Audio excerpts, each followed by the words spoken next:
आपण बघतो कॅमेराला इकडे बघा. 1 अपूर्व 16 राज्याभिषेक का केला ते सांगत होतो मी. का राज्याभिषेक केला? रायरेश्वराच्या मंदिरात आपण सुरुवातीला पाहिलं. रायरेश्वराच्या मंदिरामध्ये वयाच्या 15व्या वर्षी त्या ठिकाणी काय केलेलं आहे? स्वराज्य स्थापनेची प्रतिज्ञा घेतलेली आहे. आणि स्वराज्य स्थापनेची प्रतिज्ञा घेतल्यानंतर स्वराज्य स्थापनेच्या कार्यामध्ये कितीतरी संकट आली तरी सुद्धा त्यांनी काय केलंय? त्या ठिकाणी मोठ्या शौर्याने चातुर्याने ती कामगिरी पार पाडली. आपल्या मावळ्यांना सोबत घेतलं, संवड्यांना सोबत घेतलं आणि या सगळ्यांना सोबत घेऊन त्या ठिकाणी रायरेश्वराच्या मंदिरामध्ये ती घेतलेली शपथ आहे. त्याच्यानुसार त्यांनी काय केलेली? आपली वाटचाल केलेली आणि त्याच्यानुसार वेगवेगळे पराक्रम गाजवलेले आहेत आणि बलाढ्य लढाया केलेल्या आहेत. शत्रूला कशा प्रकारे नामावरण करता येईल स्वराज्यासाठी लढता लढता बऱ्याच जणांनी त्यांच्यासोबत प्राण सुद्धा दिले आपण पाहिलेले. तानाजी मालुसरे, बाजी प्रभू देशपांडे यासारखे अनेक शूरवीर सरदार लढता लढता त्या ठिकाणी बलिदान दिलं त्यांनी आणि स्वराज्यासाठी आपला त्याग दिला आणि याच्यातून काय झालेलं आहे? स्वराज्य उभं राहिले. आणि याच्यानंतर याच्यामुळे काय झालेलं आहे? शत्रूवर जबत वचक बसला आणि बलाढ्य सरदार घाबरले, शत्रू घाबरले. अफजल खानासारखा मोठा एवढा मोठा पराक्रमी सरदार त्या ठिकाणी शिवाजी महाराजांनी गार केला, त्याला संपवलं. शाहिस्ते खानासारखा 75,000 सैनिक घेऊन येणारा अफजल खानाचा मुघलांचा बलाढ्य सरदार त्या ठिकाणी पळून लावला. म्हणजे असे अनेक पराक्रम केले. त्याच्यामुळे मुघलांना आदिलशाह काय मुघलांना सुद्धा असा धडकी भरली होती. म्हणजे सगळा भारत जिंकणारा मुघल शिवरायांच्या स्वराज्यापुढे काय झाला होता? हतबल झाला होता. या स्वराज्याला सर्व राजे राजवाड्यांनी मान्यता द्यावी म्हणून शिवरायांनी राज्याभिषेकाची योजना आखली. आता सांगितलं राज्याभिषेक शिवाजी महाराज कर्तृत्वाने राजे झाले होते, परंतु आपण कायद्याने म्हणतो किंवा धर्मशास्त्रानुसार म्हणतो त्यानुसार शिवाजी महाराजांना राजे म्हणून मान्यता मिळत नव्हती. अनेक जण त्या ठिकाणी म्हणत होते हे फक्त स्वतःला राजे म्हणतात, पण यांनी पुढे सोहळा केलेला आहे, पुढे कार्यक्रम केलेला आहे. हे कशाचे राजे आहेत? स्वयंघोषित राजे. मग त्याच्यासाठी त्यांनी यांना जगाला दाखवून देण्यासाठी काय केलं? सर्व राजे राजवाड्यांनी मान्यता द्यावी म्हणून शिवरायांनी काय केलेला आहे? राज्याभिषेक सोहळा योजना आखली. शेकडो वर्षानंतर सर्व धर्माला समानतेने वागवणारा बस खाली सर्व धर्मांना समानतेने वागवणारा, प्रजेला न्याय देणारा, सुख देणारा राजा महाराष्ट्रामध्ये निर्माण झाला होता. बळीचं राज्य, शेतकऱ्यांचं राज्य, गोरगरिबांचं राज्य आणि धर्माला न्याय देणारा, स्त्रियांना न्याय देणारा हा राजा त्या ठिकाणी निर्माण झाला होता. आणि त्याच्यातून हे स्वराज्य काय झालेलं आहे? निर्माण झालेलं आहे. स्वराज्य निर्माण झालं हे जगाला कळायला हवं म्हणून शिवरायांनी स्वराज्याभिषेक करून घेण्याचं ठरवलं. प्रश्न आलेला त्या ठिकाणी स्वराज्याभिषेक करून घेण्याचं का ठरवलं? की जगाला कळायला पाहिजे की स्वराज्य निर्माण झालेलं आहे आणि ते स्वराज्य कोणाचं आहे? कोणाचं आहे? इथल्या गोरगरीब प्रजेचं आहे, रयतेचं आहे, शेतकऱ्यांचं आहे, या स्त्रियांचं आहे. हे एकटा राजाचं नाही. त्यांनी स्वतःच्या सुखासाठी किंवा वैभवासाठी कधीही हा सोहळा केलेला नाही. हा जो सोहळा केला हा स्वतःच्या सुखासाठी नाही केला, स्वतःला मिरवण्यासाठी नाही केला. आज जग काय करतं? स्वतःकडे लय मोठं आलं की जगाला दाखवण्यासाठी मोठमोठे कार्यक्रम करत. माझ्याकडे एवढं आहे, माझ्याकडे तेवढं आहे, माझ्याकडे गाड्या आहेत, बंगले आहेत. परंतु या राजाने ते केलं नाही. स्वतःच्या वैभवासाठी सुखासाठी हे केलं का? नाही. कोणासाठी केलं? मग हे गोरगरिबांसाठी केलं. जगाला कळायला पाहिजे की हा राज्याभिषेक सोहळा कोणाचा आहे? स्वराज्य निर्माण केलं म्हणून आहे. स्वराज्य अजून भक्कम करण्यासाठी हा सोहळा केला. हे सगळे कळलं.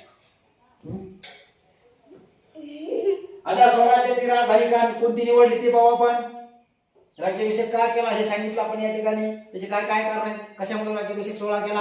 राज्याभिषेक सोहळा करण्याचं कारण काय? आणि त्याच्यानंतर मग स्वराज्याची राजधानी कशी निवडली ते पाहू आपण. स्वराज्याची पहिली राजधानी कोणती होती? स्वराज्याची पहिली राजधानी कोणती होती?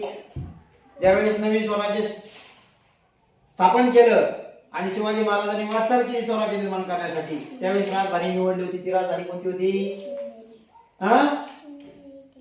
अरे शिवनेरी किल्ल्यावर त्यांचा जन्म झाला. शिवनेरी ही त्यांची राजधानी नाही, ते जन्म ठिकाण आहे. त्यांनी स्वराज्य राजगड, स्वराज्याची पहिली राजधानी आहे राजगड, लक्षात ठेवा. आणि हा किल्ला त्या ठिकाणी पडक्यासारख्या डोंगरावर पडलेला होता, बांधून पडलेला होता अर्धवट. तो दुरुस्त केला आणि त्याला शिवाजी महाराजांनी स्वराज्याची पहिली राजधानी म्हणून मान्यता दिली. परंतु आता खऱ्या अर्थाने शिवरायांनी स्वराज्याची दुसरी राजधानी तयार केली. आणि ती राजधानी का तयार केली? त्याच्या मागे अनेक कारण आहेत. आता स्वराज्याच्या राजधानीसाठी रायगडाची निवड केली. याच्यानंतर स्वराज्याची जी खरी राजधानी आली. आज आपण बरेच जण नाव घेतात त्या गडाला पवित्र गड, ते गड आहे रायगड. आणि त्या रायगडाची स्वराज्यासाठी निवड केली. का केली? रायगड हा मजबूत किल्ला होता. रायगडाची निवड का केली बघा. रायगड हा मजबूत किल्ला होता. रायगडावरून स्वराज्यावर देखरेख करणे सोपे होते. शत्रूवर नजर ठेवणं सोयीचं होतं. रायगड किल्ला असा होता की सगळ्यात उंच होता. तो असा त्या किल्ल्यावर उभा राहिल्यानंतर अनेक ठिकाणचा प्रदेश त्या ठिकाणी दिसायचा. शत्रू कुठून येतात, शत्रूवर नजर ठेवणं सोपं होतं. आणि हा किल्ला चढायसाठी शत्रूसाठी हा अवघड पण होता. म्हणून हा किल्ला शिवाजी महाराजांनी राजधानी म्हणून निवडला. चिपळूणला जाऊन शिवरायांनी आपल्या सैन्याची पाहणी केली. प्रतापगडावर जाऊन भवानी देवीचं दर्शन घेतलं. तिला भक्ती भावाने सोन्याचे छत्र अर्पण केलं. भवानी देवीचं मंदिर कुठे होतं? प्रतापगडावर. शिवाजी महाराजांना प्रसन्न झालेली देवी असं म्हणतात. आणि शिवाजी महाराज त्यांचं सगळ्यांचं कुलदैवत म्हणजे भवानी देवी. आणि त्या भवानी देवीचं दर्शन छत्रपती शिवाजी महाराजांनी घेतलं. तिला सोन्याचं छत्र अर्पण केलं. आता खऱ्या अर्थाने राज्याभिषेक सोहळ्याची समारंभाची तयारी सुरू झाली. आणि हा राज्याभिषेक सोहळा कधी झाला ते आपण पाहू. या राज्याभिषेक सोहळ्यासाठी शिवरायांनी अनेक शूरवीरांना, अनेक राजे रजवाड्यांना, अनेक धर्मशास्त्र पंडितांना काय केले? त्या ठिकाणी आमंत्रण सोहळे पाठवले, निमंत्रण पत्रिका पाठवल्या. शिवरायांनी स्वतःसाठी सोन्याचं सिंहासन तयार करून घेतलं. त्याला मौल्यवान रत्न जडवली. त्यावर शुभ्र छत्र बसवले. आताच मी सांगितलं, राजे रजवाडे, विद्वान ब्राह्मण, हाताखाली सरदार, कामदार यांना काय केले? त्या ठिकाणी निमंत्रण पाठवले. दूर पर्यंत गोरगरिबांना, पंडितांना, मोठमोठ्या पंडितांना, मोठमोठ्या राजे रजवाड्यांना त्या ठिकाणी निमंत्रण पाठवले की तुम्ही कार्यक्रमाला या. तुम्ही कार्यक्रमाला या. आणि या राज्याभिषेक सोहळ्याचं पौरोहित्य करण्यासाठी, पौरोहित्य म्हणजे आपण जसं लग्नामध्ये ब्राह्मण बोलवतो, कशासाठी? मंगलाष्टक म्हणण्यासाठी. वास्तुशांती असेल तर घराची पूजा करण्यासाठी कोणाची हस्ती होती? ब्राह्मणांच्या हस्ती. बरोबर आहे का नाही? त्याच्याशिवाय जेवायला किंवा त्या घराची पूजा होते का? नाही. तसं छत्रपती शिवाजी महाराजांनी राज्याभिषेक करून ठेवायला करायचं म्हटल्यावर त्या काळात सुद्धा कोणाला बोलवलं जायचं? मोठमोठ्या ब्राह्मणांना बोलवलं जायचं. त्याला पौरोहित्य म्हणतात. आणि हे पौरोहित्य कुणाच्या हाताने करायचं होतं? त्याच्यासाठी काशीचे महान पंडित त्यावेळीचे गागा भट्ट कुठून आले होते? काशीहून. त्या काशीहून आलेल्या गागा भट्टांना हे पौरोहित्य करण्यासाठी काय केलं होतं? बोलवलं होतं.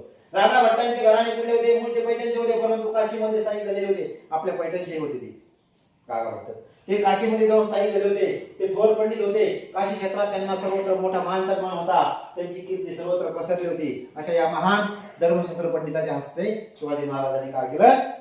हा राज्याभिषेक सोहळा करून घेण्याचं ठरवलं. शिवरायांनी राज्याभिषेकाची तयारी यथासांग केली. म्हणजे सगळी तयारी केली. सगळीकडे निमंत्रण पाठवली. वेगवेगळ्या प्रकारे गोरगरीब सगळ्या जनतेला निमंत्रण, मोठी तयारी केली. आणि या राज्याभिषेक सोहळ्यासाठी एवढंच नाही तर जे काय लागेल ते सगळं केलं. देशातल्या ज्या काय नद्या आहेत मोठमोठ्या, त्या नद्यांचं पाणी सुद्धा या राज्याभिषेक सोहळ्यासाठी आणलं. आणि म्हणजे कोणत्या नद्यांचं? सप्तगंगा आणि समुद्र. सप्तगंगा आणि समुद्र यांचे जल आणण्यासाठी माणसं केली. सप्तगंगा म्हणजे काय? सप्तगंगा म्हणजे काय? सात. सप्त म्हणजे सात, गंगा म्हणजे नद्या. किती नद्याचं पाणी?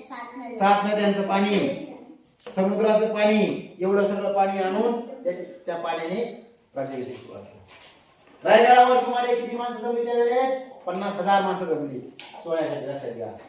जिकडे तिकडे तंबू, ढेरे, रावठ्या, मंडप, लोक बघा एवढी गर्दी होती त्यावेळेस सोहळ्याला.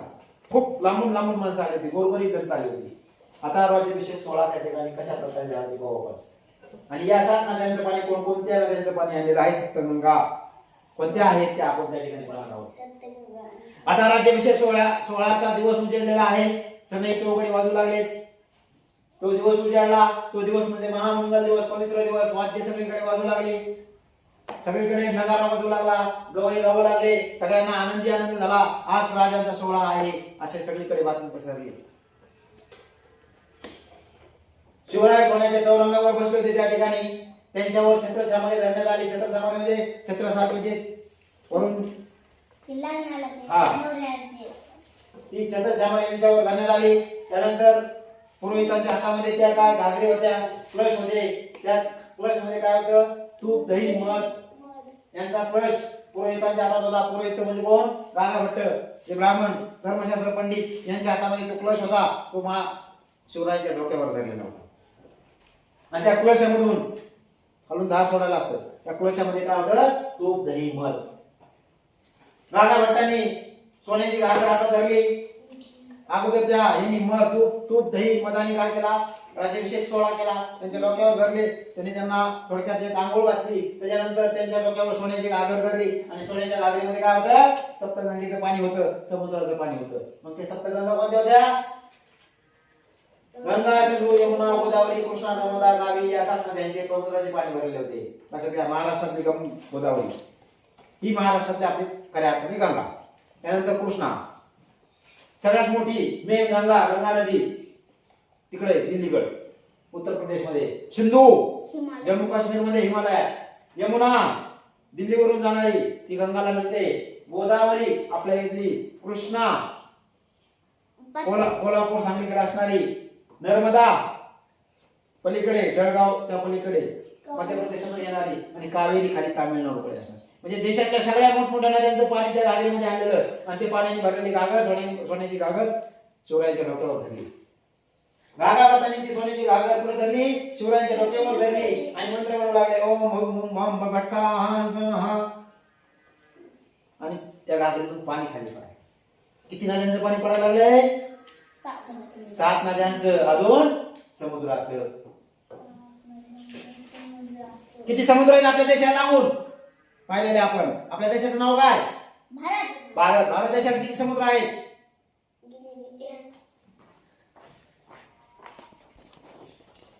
आणि शिवरायांना पोटाशी धरून त्यांना खूप आनंद झाला. का आनंद झाला असेल बरं?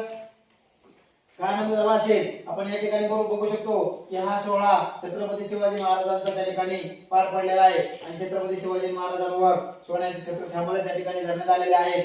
त्या ठिकाणी सोहळा पार पाडल्यानंतर छत्रपती शिवाजी महाराज सोन्याच्या सिंहासनावर बसलेले आहेत. हा राज्याभिषेक सोहळा अशा पद्धतीने मोठमोठे पंडित सरदार त्या ठिकाणी हजर आहेत. आणि या महासाहेब जिजाऊ शंभूराजे त्यांच्या पत्नी शिवाजी महाराजांच्या हे सगळे त्या ठिकाणी राज्याभिषेक सोहळ्याला सगळं कुटुंब सोबत आहे. आणि जिजामात्यांनी शिवरायांना काय केलेलं आहे? पोटाशी धरलं आणि त्यांच्या डोळ्यातून आनंदाश्रू वाहू लागल्या. का बरं आनंदाश्रू वाहू लागले असते? जिजामातेच्या डोळ्यातून आनंदाश्रू का वाहू लागले? म्हणजे आनंदाचे सुद्धा माणसाला 2 प्रकारे रडू येतं. एक आनंद झाल्यावर आणि एक दुःख झाल्यावर. आता जिजामातेला आनंद झाला होता आणि त्याचेच हे अश्रू त्यांच्या डोळ्यातून येत होते. का आले असतील बरं? कारण छत्रपती शिवाजी महाराजांच्या अगोदर जिजामातेने स्वप्न मनाशी धरलं होतं की या ठिकाणी बळीचं राज्य येऊ दे, गोरगरिबांचं राज्य येऊ दे, हे चांगलं स्वराज्य निर्माण होऊ दे आणि ते स्वराज्य मी माझ्या या शिवबाच्या द्वारे, शिवबाच्या हस्ते त्या ठिकाणी निर्माण करणार आहे अशी इच्छा मनाशी बाळगली होती. आणि त्याप्रमाणे वाटचाल केली. त्यांना मार्गदर्शन केलं आणि त्यांना घडवलं आणि त्याच्यातून शिवाजी महाराजांनी हे स्वराज्य काय केलेलं आहे? उभं केलेलं आहे. 30 वर्ष सतत शिवाजी महाराजांनी पराक्रम गाजवले. 30 वर्षाच्या कष्टाचं 30 वर्ष कष्ट केल्यानंतर शिवाजी महाराजांनी हे कुठंतरी काय झालेलं आहे? स्वराज्य उभा राहिलं. आणि ते स्वराज्याचा आज राज्याभिषेक सोहळा मी माझ्या डोळ्याने पाहते आणि सगळ्या जगाला हा सोहळा दिसत आहे. त्याच्यामध्ये जिजामातेच्या डोळ्यातून काय झाले? आनंद असतो. मी आता सांगितलं की शिवबाच्या जन्माआधीपासून त्या माऊलीने मनी धरलेलं स्वप्न आज काय झालंय? खऱ्या अर्थाने साकार झालेलं आहे. म्हणजे पूर्ण झालेलं आहे असं जिजामातेला वाटू लागलं. आणि खऱ्या अर्थाने खरंच स्वप्न साकार झालं होतं. या राजाने आपला एवढा मोठा त्याग, अनेक पराक्रम, अनेक शूरवीर सरदारांना मावळ्यांना सोबत घेऊन त्यांनी सुद्धा साथ दिली आणि त्याच्याद्वारे हे स्वराज्य निर्माण झालेले. आईचा आनंद हा आश्रुवाटे बाहेर पडला. शिवराय गहिवरले आणि धन्य मासाहेब, धन्य शिवराय अशा पद्धतीने उद्गार त्या ठिकाणी बाहेर पडले. आणि शिवरायांना सुद्धा आनंद असतो बाहेर आले. कारण जर ही मा किंवा ही जिजामाता जर नसते, आई जर नसती आणि हे जर मार्गदर्शन नसतं, जिजामातेला जर हे स्वप्न वाटलं नसतं तर शिवाजी महाराज सुद्धा घडले नसते. म्हणजे खऱ्या अर्थाने कुणी घडवलं? कुणामुळे स्वराज्य निर्माण झालं? जिजामाता. महासाहेबांच्या भेटीनंतर शिवाजी महाराज कुठे बसले? सिंहासनावर बसले. मी आता दाखवतो चित्र तुम्हाला की सिंहासनावर त्या ठिकाणी शिवाजी महाराज बसलेले. त्यांच्या शेजारी जवळ कोण बसलेले आहे? महाराणी सोयराबाई बसलेले आहेत. युवराज शंभूराजे बसलेले आहेत. एका बाजूला जिजामाता बसलेल्या आहेत आणि सोबत अष्टप्रधान मंडळ आहे. कोण आहे? पाहिजे आपल्याला अष्टप्रधान मंडळ कोण आहे? गागाभट्टांनी